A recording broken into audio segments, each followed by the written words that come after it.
At the same time, you go to a court and you listen to the nature of the justice system is inherently messy. It's actually often quite shitty. AI comes in and says, listen, we can turn this into a math problem. You did this bad crime. These are the number of years. We have this evidence. We've looked at blah, blah, blah. So robo-judge says guilty, jail, period. The nature of truth in our society is nuanced and human. And I think you need to be careful there. So it is true that there are some ways in which we want, for example, medical systems to be very personalized. I'm not sure we want our news to be personalized in the same way. So for example, there was a fake news story that Netanyahu's, and he's not my favorite person just to be clear, but Netanyahu's psychiatrist committed suicide. Only the person, and that Netanyahu drove him to it. Only thing is the psychiatrist didn't exist. Netanyahu didn't actually drive this person to commit suicide. Now, some personalization of news for some people would be like, give me those stories. I want to be pissed off at Netanyahu. Bring it. Tell me. And that's not really how I want the news to run. I mean, in his particular case, I'm really not a fan. But I don't think, I don't want anybody to be subject to kind of callous defamation, and yet, a lot of people would probably, set the dial that way if they had the opportunity. But wouldn't you argue that that's what Facebook newsfeed already is? Yeah, it's a disaster. I don't want it to be even worse. I think Facebook newsfeed is one of the worst things that happened to society because it has polarized us. We can't have decent conversations about anything anymore as a society. I think it's been a disaster. And Sam Altman is now saying TikTok is going to be his source. Well, Sam Altman's going to take every source he can, but I guess TikTok is one of them. He also wants to take your email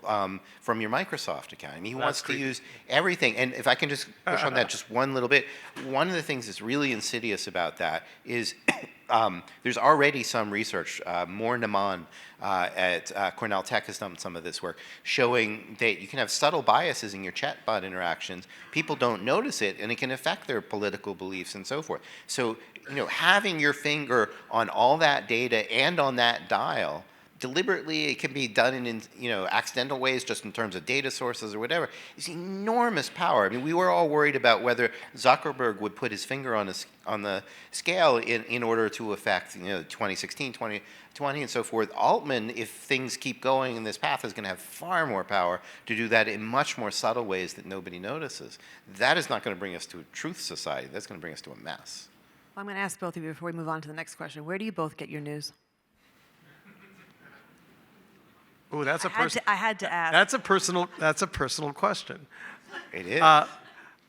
Everybody wants to know. Theoretically, I like to think that I read a lot. I read all the time. I read the New York Times. I watch lots of cable television. I read the Wall Street Journal. I occasionally read the New York Post. I read a lot of Twitter. I read a lot on various other social media. But what I want to be able to tell you is that I read things that are politically disaligned with my beliefs, and I try and do that, and I find it incredibly hard. But I want to get better. I mean, I read things that I disagree with to keep my mind sharp. Me too. How did they slant this? I probably don't believe it. What is the rhetorical move here? So I do read some stuff that I disagree with. I am closer to the Times than I am to Fox News. I'll be honest about that. But I'll do both. And I've been on Fox News 4 times in the last year. And I'm happy to talk across the aisle. And I think that that's important. I'm going to move us on a little bit. I bet everyone in this room has used AI, maybe uses it a lot. Why aren't the answers that ChatGPT is giving us great? I mean, that's a fundamental thing about the technology. I mean, there are 2 problems with the technology. So one of them is this explosion of things into statistical bits that I talked about. So